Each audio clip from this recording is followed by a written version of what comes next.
in this one atomweight women's World Grand Prix. It's a very big event. How are you feeling? I'm excited, a little nervous because just wanted such a big promotion, and but mostly just excited to be a part of one, and honored to have this opportunity.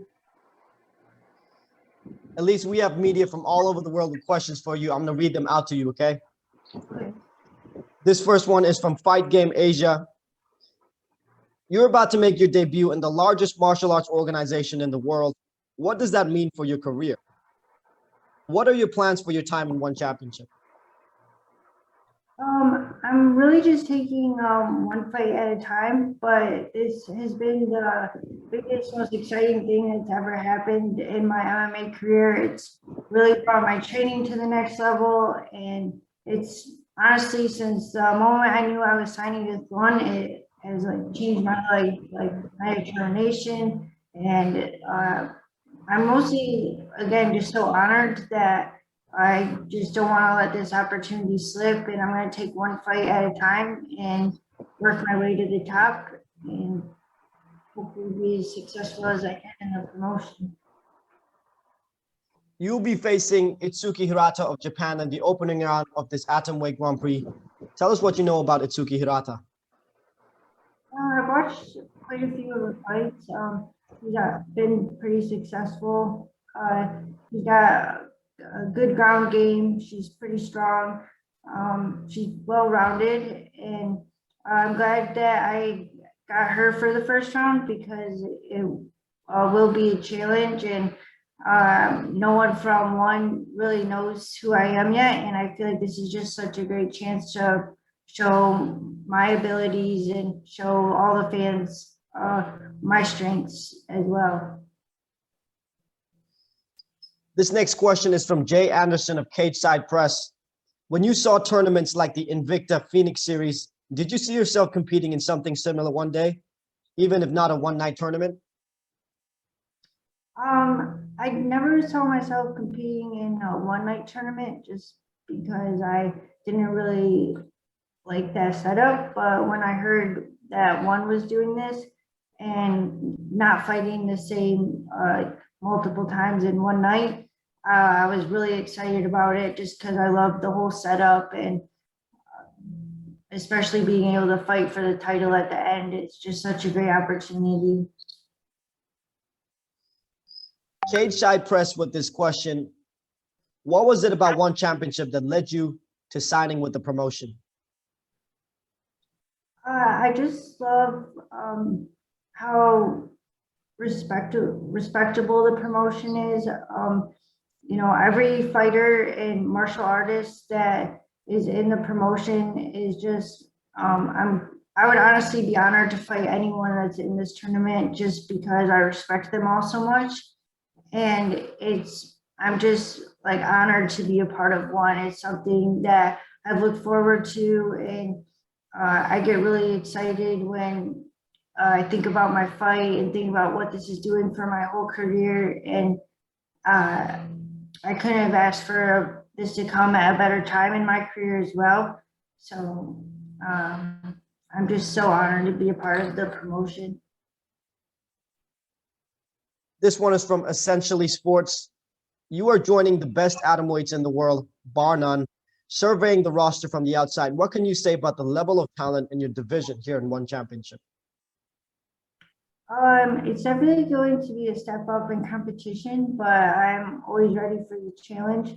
So I know they're going to be tough fights. I know all these girls are very well-rounded. They are the best atomweights in the world, which is why I'm excited to prove that I belong here and I belong in one with these girls too. We have some questions from the Japanese media. What do you want to showcase to the Japanese audiences on your one debut? Mostly I just want to show that I belong with these girls, and they might not know a lot about me, and I have never fought for the promotion. So I just want to prove that I belong in there at this level, and I also believe that I'm one of the best and I have the ability to win the Grand Prix and fight for the title just as much as any other girl in this tournament. This is a follow-up question from the Japanese media. What do you do outside of your training? What's your hobby? I have raced motocross since I was like 9, and it's going to be a little tough this summer with the tournament, taking a break from it just to avoid injuries. But I love racing motocross. It's such an adrenaline rush, just the same feeling as getting in the cage, but it's more just a hobby, not a career. This is mixed martial arts is my career, but yeah, I've raced motocross, dirt bike since I was 9, and it's just something I've loved, and it's one of the things I look forward to after fight camp, you know, to get back into. So that'll be fun to get back to after this. One more question from the Japanese media. Do you have any comments to Ituki Hirata? Can you repeat that? Sorry. Yeah, this one last question from the Japanese media. Do you have any comments to your opponent, Ituki Hirata?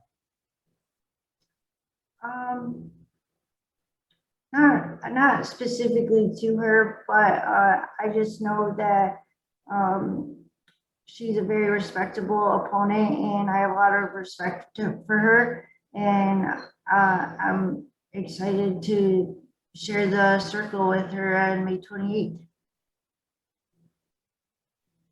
Leon Jennings at Asian Persuasion MMA with this question. What are your thoughts on the champion, Angela Lee? I've watched her since I first got into MMA, really, and she is definitely, there's a reason why she's the champion. I respect her a lot as well.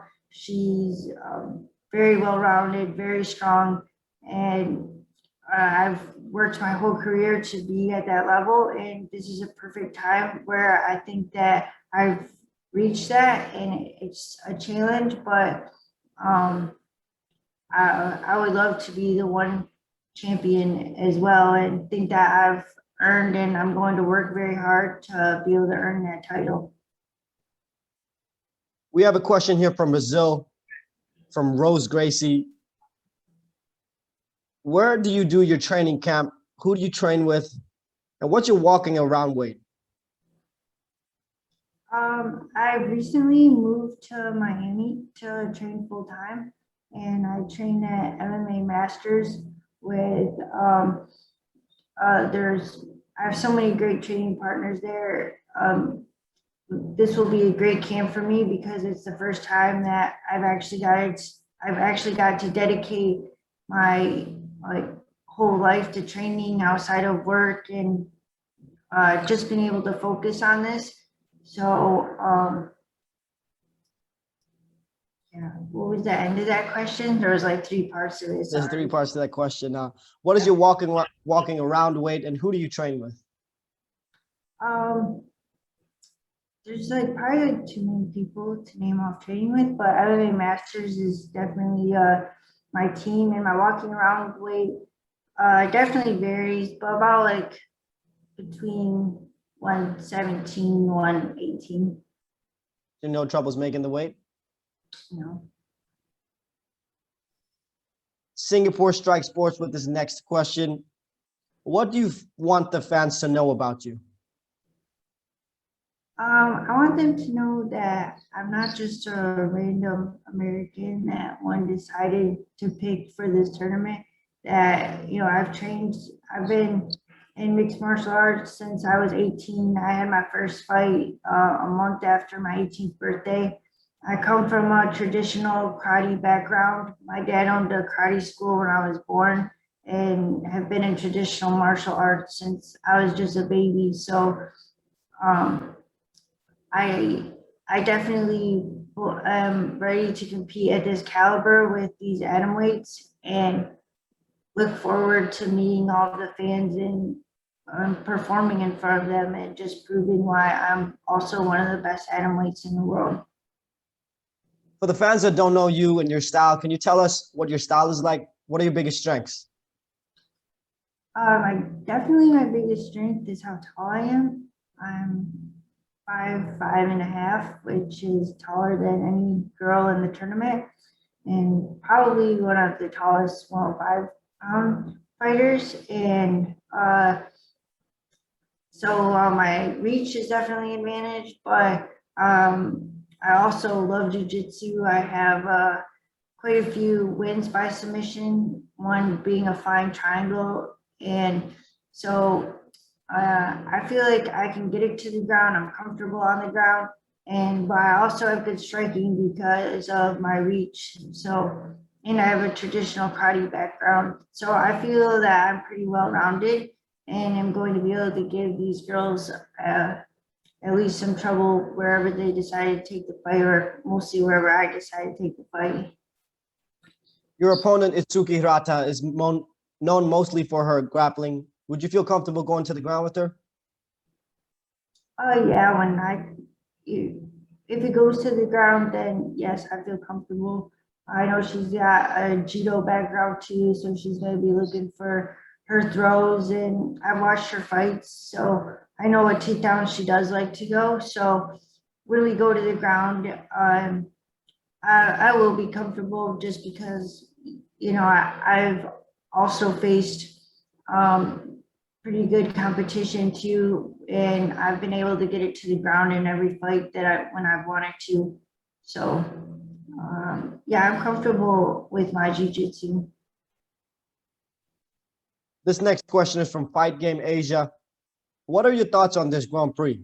What are your thoughts on competing in this tournament format? I definitely like the format that it's not like the one night multiple fights. They spaced out within a good time, with the end being, at the end of the year for the finals.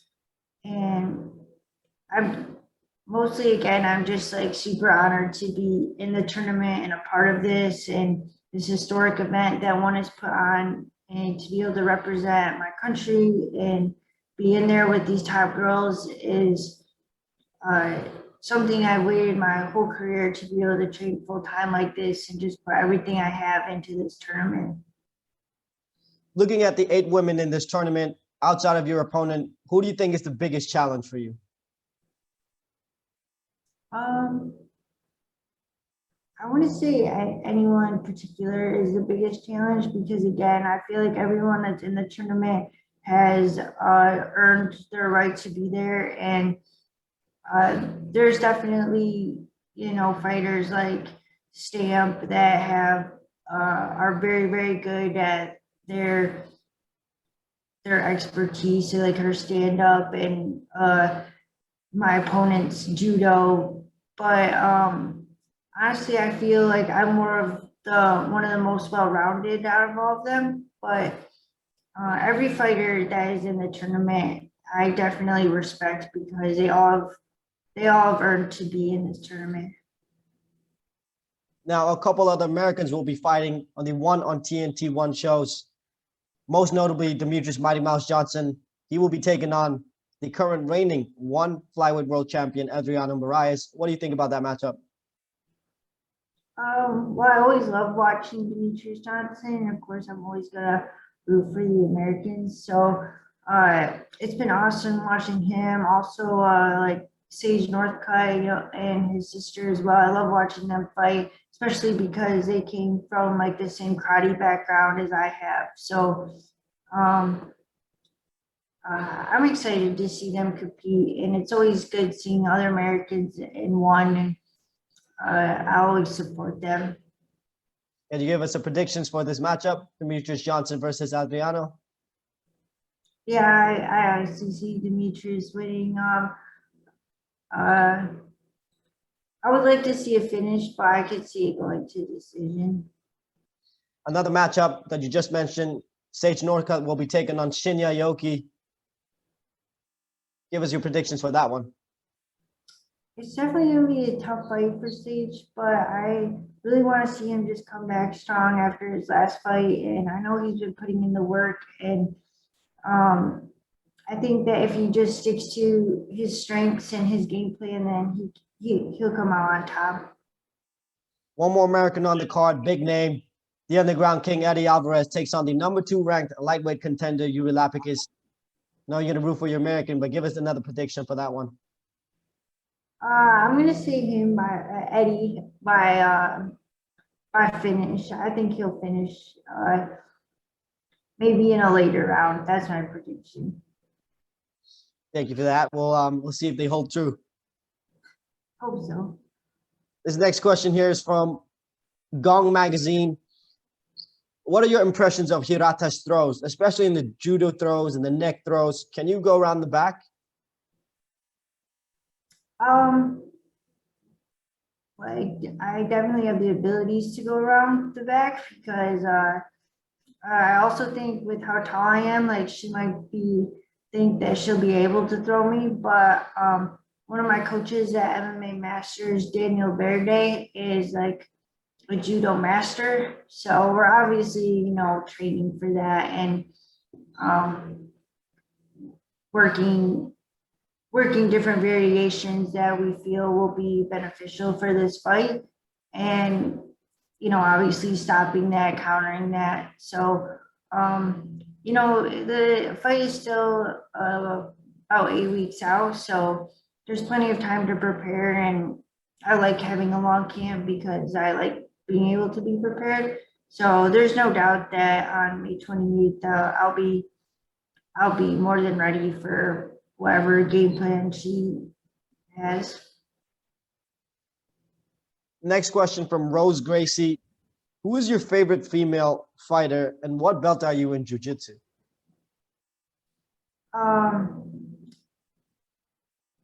Well, my favorite female fighter is Ronda Rousey. I know she's not like one, but she's just such an inspiration on like in America because she's like someone that I've always just looked up to as being like strong, successful woman because in a male dominant sport. And I'm a 4-stripe blue belt in jiu-jitsu. Follow-up question from Rose Gracie. Who inspires you in this fight game? Honestly, like my family back home. I recently lost both my grandparents within like the last 6 months. So I just moved away from them about 3 weeks ago. I'm from Michigan, which people that don't know, it's like across the country in Florida. So I really want to make my family proud and being here alone in a city I don't know anyone except my new teammates, which is also tough going to a new gym. I just want to make them proud and, keep following my dreams. So whenever I start to get down in camp and think about being lonely, I just think back home and they really kept me going. Fight Game Asia with this next question. What do you think your biggest strengths and weaknesses are that you have to work on? My biggest weaknesses, I think, is because this is so much change for me going into one and, fighting this higher caliber of fighters is just not keeping my mindset right and just reassuring myself that, again, that I've earned this too. I belong with these girls in here, and my strengths. I think that I fought well-rounded fighters. I think that I know I have a good reach, and just utilizing that reach during these fights, especially with someone that's going to try to judo toss me, is going to be important. Going to this next question from Dylan Bowker of My MMA News. What is your excitement level getting in to compete under the one rule set, which allows for certain grounded strikes? It's definitely been like a little adjustment with training because you have to, like, every time you get taken down, you have to remember that they can knee on the ground. And with before, I've never had to worry about that. So just getting used to in my head, knowing that if I get in this position in a fight, like this is what could happen. And also vice versa, knowing that if I get someone there that I can legally legally do those things, which are different. So, and also not like meeting my training partners on the ground because I'm the only one fighter in the gym, so that wouldn't be cool. But yeah, just adjusting a little bit to the new rules. Logan from Roots of Combat with this question. What new opportunities or advantages will be present in Florida with your new team that you didn't have in Michigan? Just the consistency of training. My team has honestly, even though I've only been here 3 weeks, they've already made me feel like family with their support. And I mean, I have people texting me daily that they, hey, I've watched your opponent. Can you come in 30 minutes before this class and let's work this?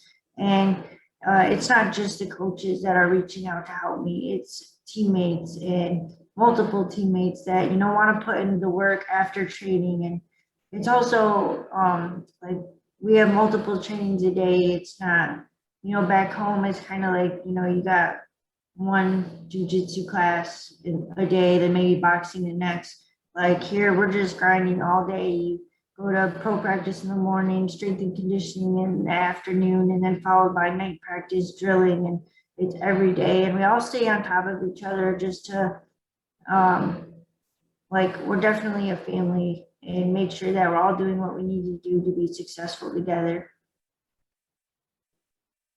Fight Game Asia with this next question. What are Atsuki's biggest weakness that you think you can capitalize on? Without giving away like our whole like game plan and stuff, I think that even though she is 7-0, maybe like the girls that she's fought haven't been. I don't want to say like not to like be. I just think that I'll be also like one of her toughest fights. So she does have holes in her game that haven't been exposed yet. Rose Gracie with this question. She asks, you're walking around at 117, 118 right now. How are you making sure that you show up at 105 hydrated? I have like a really good nutritionist. I've always made weight at 105 walking around at this weight. So